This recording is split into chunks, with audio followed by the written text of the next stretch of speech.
안녕하세요, 노 대표입니다.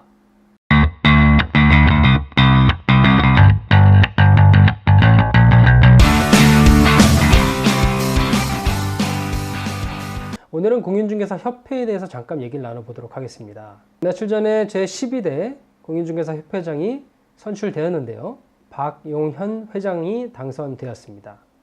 그래서 오늘은 왜 이 얘기를 하냐면요. 공인중개사 협회장의 공약이 어떤 것이 있었는지 거기에 대해서 한번 얘기를 나눠볼게요. 좀 아쉬웠던 점이 뭐였냐면 이 공인중개사 협회가 조금 잘 뭉치지도 못하고, 사실 지금 거의 공인중개사 인원이 43만 명 정도 된다고 하는데 굉장히 많은 인원 아닙니까? 그런데도 이걸 잘 단합을 못하고 계속 분열되고 싸우는 모습만 보여줬어요. 그래서 이 공인중개사 협회에 좀 아쉬운 점이 상당히 많았는데요. 좀 더 세련되게 다양한 프로그램이나 그런 여러 가지 시스템들을 만들 수 있지 않을까 하는 생각도 해보는데 그것이 아직 잘 안 되고 있습니다. 어쨌든 그래서 이번에 제12대 회장 박용현 회장님께는 큰 기대를 한번 해봅니다만, 그래서 어떤 공약들을 펼치셨는지 알려드리도록 하겠습니다.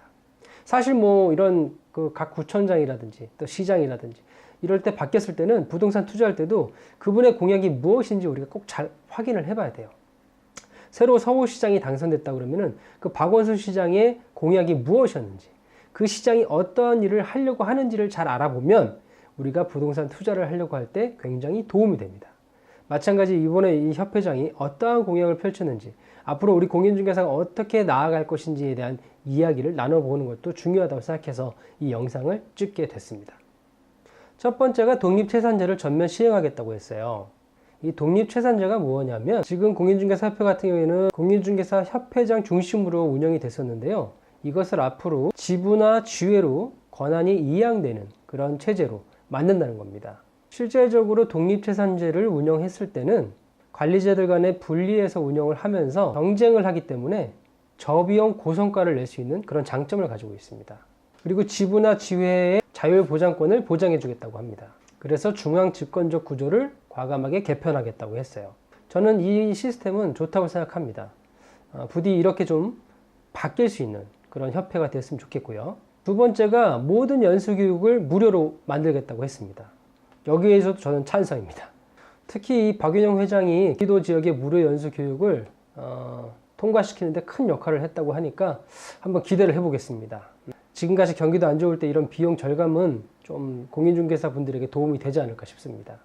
세 번째가 중요한데, 지금 공인중개사 과다 배출의 문제가 계속 몇 년 동안 나왔었잖아요. 근데 실제적으로 이거를 뭐 어떻게 시행해 본 적이 없는데, 그래서 공인중개사 시험을 상대평가로 바꾼다는 얘기가 나오고 경련제로 시행할 것에 대한 논의도 하겠다고 합니다. 그래서 공인중개사 공부를 하고 공인중개사 자격증을 준비하시는 분들은 지금 절대평가인 시대에 빨리 자격증을 취득하시는 것도 좋지 않겠나 하는 생각을 해봅니다. 조만간에는 상대평가나 아니면 경련제 시행으로 바뀌지 않을까 싶어요. 사실 과다 배출 되다 보니까 너무 과다 경쟁이 또 되고, 또 그러다 보니까 공인중개사분들이 막상 수입이 안 되는 그러한 피해가 계속 생기고 있습니다. 이 부분은 좀 더 조정이 돼야 되지 않을까 싶습니다. 지금 공인중개사 준비를 하시는 분들은 조금 타이트하게 준비하셔도 되지 않을까 싶어요.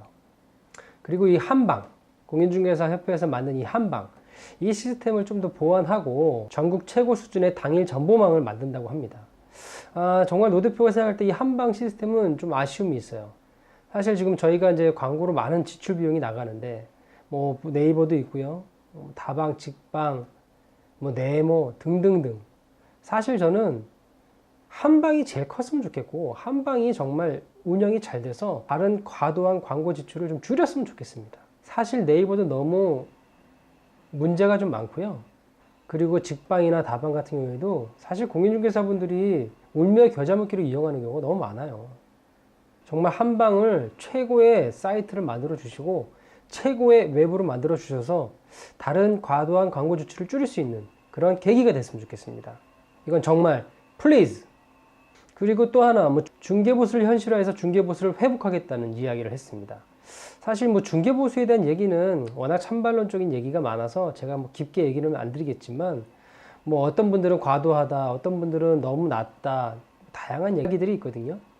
어쨌든 이것도 지금 뭐 너무 과도한 배출로 인해서 공인중개사분들이 많다 보니까 다양한 얘기들이 나오는 것이고, 또 수준 미달의 공인중개사분들도 계시다는 것도 저도 어느 정도 인정을 하고, 여러 가지 사항들이 있어서 좀 짧게 이야기하기에는 좀 힘든 부분이지만, 좀 더 고객들에게 당당하게 중개보수를 요구할 수 있는 그런 것들은 다양하게 이루어져야 된다고 생각합니다. 공인중개사의 수준을 높이는 것도 물론이고, 거기에 걸맞는 적정한 중개보수도 만들어져야 된다고 생각해요. 여기에 대한 것은 충분한 논쟁이 필요하다고 생각합니다. 아무래도 이제 갈수록 줄어드는 공인중개사 먹거리 문제들도 분명히 대두가 되고 있는 것 같아요. 그래서 이번에 협회장은 뭐 부동산 매매업 허용이라든지 부동산 분양 대행, 부동산 관리 등 여러 가지 업무 영역을 넓혀서 공인중개사가 할 수 있는 일을 적극 확대해 나가겠다고 했습니다. 이 부분도 꼭 관철이 됐으면 좋겠습니다. 그 외에도 다양한 뭐 공약들이 있었는데요. 제일 주요 공약들을 제가 말씀드린 거고요. 마지막으로 부탁드리고 싶은 거는 이 공약이 정말 공약에서 끝나지 않고, 물론 뭐 여러 가지 공약, 뭐 20가지, 30가지 공약이 내는 것이 중요한 게 아니잖아요. 이 중에 제가 지금 얘기한 것들만이라도 관철이 돼서 좀 바뀔 수 있다 그러면은 정말 이 40만이 넘는 공인중개사 분들이 가장 원하는 것을 이루지 않을까 생각하고요. 꼭 정말 부탁드리고 싶은 거는 이 한방 시스템, 높은 수준, 높은 퀄리티의 한방 시스템이 됐으면 좋겠고요. 다양한 공인중개사들의 먹거리를 만들어줄 수 있는 그런 협회가 되었으면 좋겠습니다. 이번에 박용영 회장님께 많은 기대를 걸어보도록 하겠습니다. 좀 더 나아갈 수 있는 공인중개사, 또 공인중개사 협회가 될 수 있었으면 좋겠고요. 빨리 공인중개사 협회도 하나가 되는 그런 날이 되었으면 좋겠습니다. 오늘 영상은 여기까지 하도록 하고요. 다음 시간에는 새로운 또 정보를 여러분들에게 드릴 수 있는 노 대표가 되도록 하겠습니다. 감사합니다, 여러분.